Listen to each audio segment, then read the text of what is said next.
मन्दिरमितोऽथ बलोऽथवाभ्याम् अभ्यर्चितो बहुनुतो मुदितेन तेन एनं विसृज्य विपिनागत पाण्डवेय वृत्तं विवेदिथ तथा धृतराष्ट्रचेष्टाम्.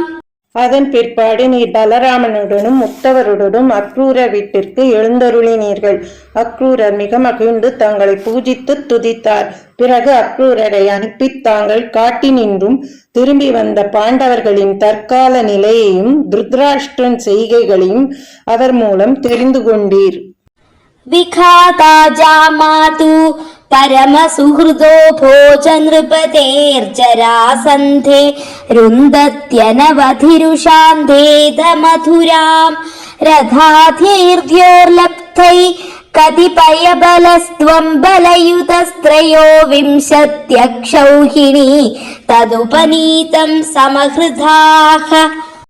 தன் மருகனும் அன்பு நண்பனும் ஆகிய கம்சனை கொண்ட கண்ணன் மீது அளவில் அடங்காத கோபம் கொண்ட ஜராசந்தன் மதுராபுரியை தாக்கிய போது தாங்கள் வானுலகினின்றும் பெற்ற தேர் முதலிய படைப்பகுதியால் பலராமன் உதவி கொண்டு ஜராசந்தன் படைகளை முற்றிலும் அழித்தீர்கள் அல்லவா?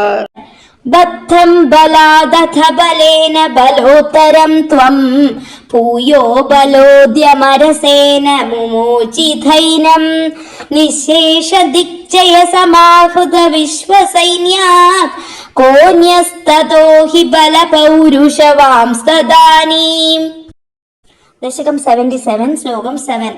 बद्धं बलादथ बलेन बलोत्तरं त्वं पूयो बलोद्यमरसेन मुमोचिथैनं निःशेष दिग्जय समाहृत विश्वसैन्यात् कोऽन्यस्ततो हि बलपौरुषवांस्तदानीम्. பலராமர் ஜராசந்தனை போரில் வென்று அவனை பலமாக கட்டிவிட்டார்.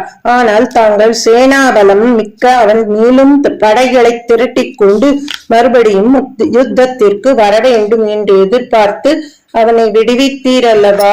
எல்லா திசைகளையும் வென்று அதனால் திரட்டிய பெரும் படைபலம் கொண்ட வீரர் அப்போது ஜராசந்தனை தவிர வேறு யாரும் இல்லை.